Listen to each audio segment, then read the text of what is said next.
नमस्कार, बहुत बहुत स्वागत है आप सभी का अनअकैडमी में। मेरा नाम है अतुल जैन। दोस्तों, कल को प्रधानमंत्री नरेंद्र मोदी ने हैदराबाद में एक जनसभा को संबोधित किया। आमतौर पे प्रधानमंत्री जनसभाओं को संबोधित करते रहते हैं, लोगों से बातें डायरेक्ट करते रहते हैं, तो ये भाई कोई नई बात नहीं है। लेकिन कल का जो प्रधानमंत्री का भाषण था, कल उन्होंने जो बातें कही वो काफी अलग थी।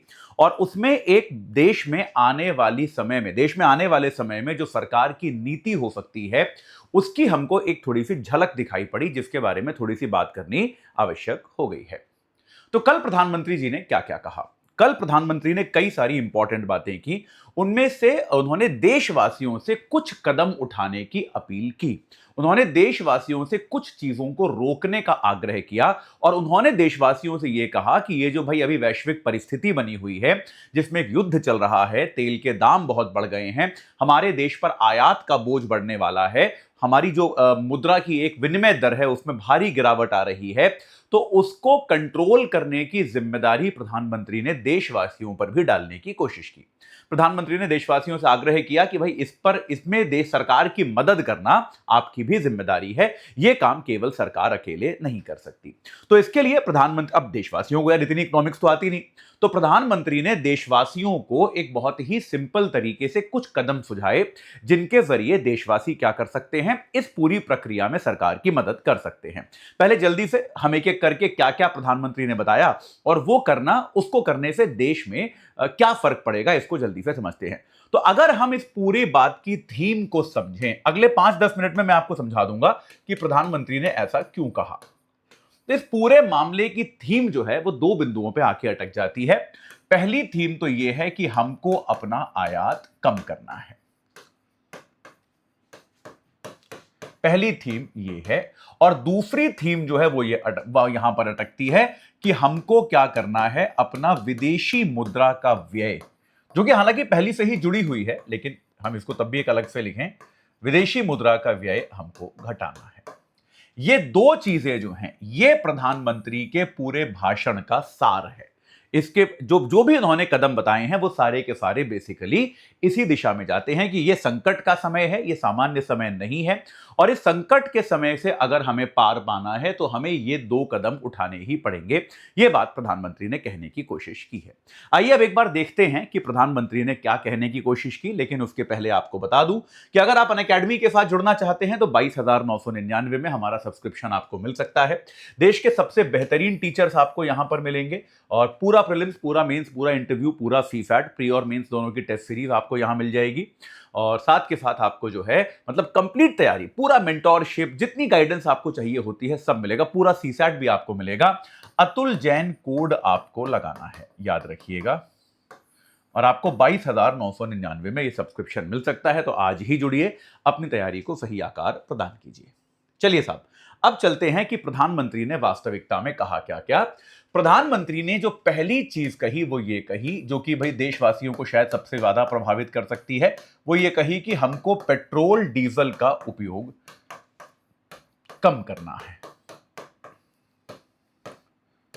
प्रधानमंत्री ने यह कहा कि पेट्रोल और डीजल का जो उपयोग है उसको हमें कम करना है। उसके लिए उन्होंने तरीके बताए कि आप अननेसेसरी ट्रैवल ना करें। जैसे क्या कहा कि आप जो है यात्रा अगर आपको करनी है तो आप क्या करें, आप पब्लिक ट्रांसपोर्ट का इस्तेमाल करें, बसों का, मेट्रो का, ट्रेन का, इनका इस्तेमाल करें, गाड़ियां लेकर ना जाएं, कार पूल करें।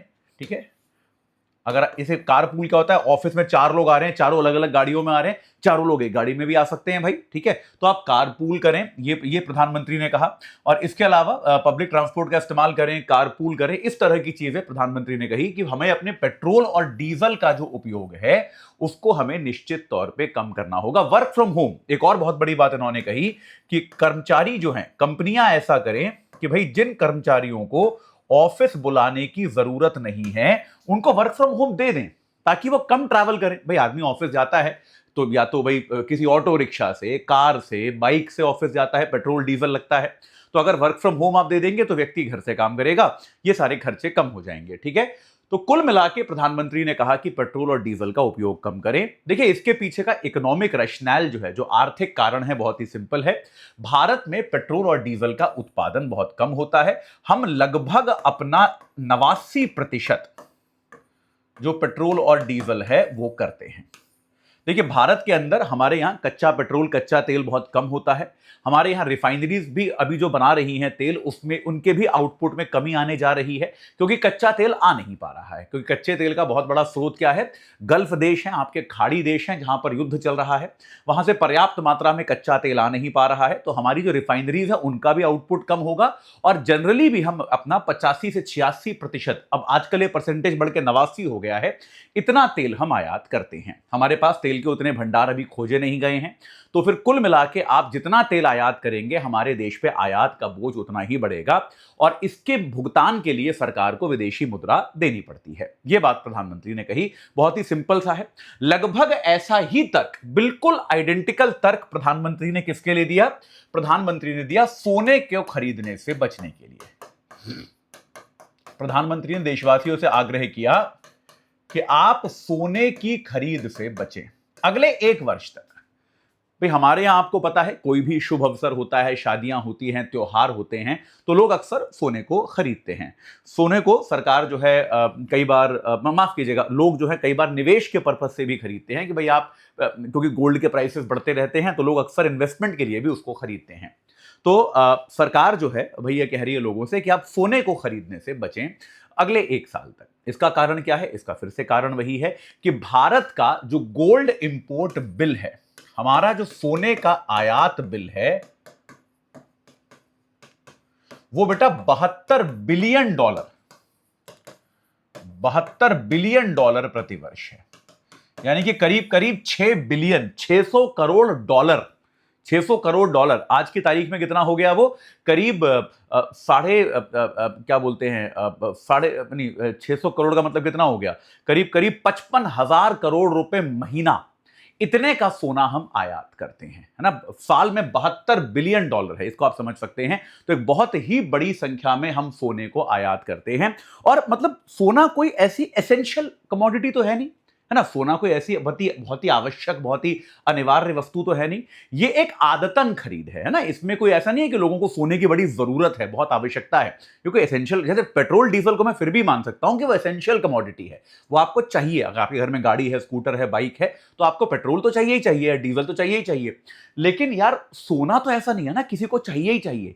ये क्या है? हमारा एक सांस्कृतिक बिंदु है, हमको इसकी आदत है, ये एक आदतन खरीद है। और प्रधानमंत्री ने कहा कि भाई आप खरीदे, लेकिन 1 साल तक आपको, क्षमा कीजिएगा, 1 साल तक आप इससे बचें। यह प्रधानमंत्री ने कल अपील की कि अगले 1 वर्ष तक आप सोने की खरीद से बचें, ताकि हम लोग अपना आयात बिल वही कम कर पाए। वही सेम चीज है जो मैंने आपको पेट्रोल डीजल के बारे में बताई कि यार, अगर हम आयात बिल हमारा कम होगा तो हमको विदेशी मुद्रा का व्यय कम करना पड़ेगा। ठीक है। लगभग इसी तर्ज पे प्रधानमंत्री ने किसान भाइयों से आग्रह किया कि आप लोग रासायनिक उर्वरक जो है, जो केमिकल फर्टिलाइजर है, इसका प्रयोग भी आप कम करें। उन्होंने कहा कि किसानों को जैविक खेती की तरफ शिफ्ट होना चाहिए, ज्यादा ऑर्गेनिक खेती करें किसान, केमिकल फर्टिलाइजर्स जो है वो किसान कम यूज करें। आप में से जो लोग मेरी क्लासेस करते हैं, आप इस बात को जानते हैं कि मैं इस युद्ध की शुरुआत से ही ये बता रहा हूं कि असली संकट जो है वो पेट्रोलियम का नहीं है। असली संकट जो हमारे सामने आ सकता है वो उर्वरक का आ सकता है, कि अभी जब आपके यहां फसल बोई जाएगी तो हमारे पास उर्वरक की सप्लाई कम होगी, क्योंकि बहुत सारा उर्वरक जो है वो हमारा खाड़ी देशों से आता है। आपका जो उर्वरक है, इसमें भी हम एक बहुत बड़े आयातक हैं, इसमें भी हमारा आयात जो है वो अत्यधिक है। और इस आयात को कम करने के लिए प्रधानमंत्री ने किसानों से आग्रह किया कि हम रासायनिक उर्वरक का प्रयोग कम करें। हालांकि मैं थोड़ा सा इस बात से कम सहमत हूं प्रधानमंत्री की, क्योंकि यार देखो, रासायनिक उर्वरक का उपयोग कम करने से देश में उत्पादकता कम होती है। ठीक है। अभी भी हमारा कृषि उत्पाद जो है वो उस स्तर पे पहुंचा नहीं है कि हम बहुत ज्यादा सरप्लस उत्पादन कर रहे हैं। भाई, ऑर्गेनिक खेती तो किसान भी कर ही सकता है ना, क्यों नहीं करता? इसलिए नहीं करता कि अगर वो ऑर्गेनिक जो आपकी खाद वगैरह है उस पर शिफ्ट होता है तो फसलों की उत्पादकता कम होती है और देश में खाद्य सुरक्षा का संकट पैदा होता है। तो मेरे ख्याल से ये वाला जो एक सुझाव है, प्रधानमंत्री के बाकी सारे सुझाव मुझे ठीक लगे, एक ये वाला सुझाव जो है, इससे मैं ज्यादा सहमत नहीं हूं। मैं ये मानता हूं कि इससे एक खाद्य सुरक्षा का संकट भी आ सकता है। अगर हमारा किसान जो है रासायनिक उर्वरक का प्रयोग छोड़ेगा तो इससे खाद्य सुरक्षा का संकट देश में आ सकता है। ठीक है। इसके अलावा प्रधानमंत्री ने क्या कहा? खाद्य तेलों का उपयोग कम करने की अपील की। जो हमारे एडिबल ऑयल थे, ये बड़ी यूनिक अपील थी, क्योंकि आमतौर पे एडिबल ऑयल्स के बारे में बहुत ज्यादा बात कोई करता नहीं है, लेकिन सच्चाई ये है कि जो हमारे खाद्य तेल हैं उनका भी हम पूरी तरह से लगभग आयात ही करते हैं। तो हमारे यहाँ अगर आप देखेंगे तो हमारे यहाँ जो पाम ऑयल होता है, ताड़ का तेल जो होता है, उसका आयात हम मलेशिया, इंडोनेशिया से करते हैं। सनफ्लावर ऑयल जो बहुत सारे घरों में खाने के लिए यूज होता है और बहुत सारे तेलों का आधार बनता है, उसका आयात आमतौर पर हम यूक्रेन से करते हैं। तो ज्यादातर ये भी आयात ही होता है और यहां पर भी हमारा आयात बिल सिग्निफिकेंट है। हमारा आयात बिल जो है वो यहां पर बहुत वृहद है। और बात फिर से वही है, प्रधानमंत्री ने यह भी कहा कि जनरली भी स्वास्थ्य के लिए भारतीयों को अपनी किचन में तेल का प्रयोग करना कम करना चाहिए।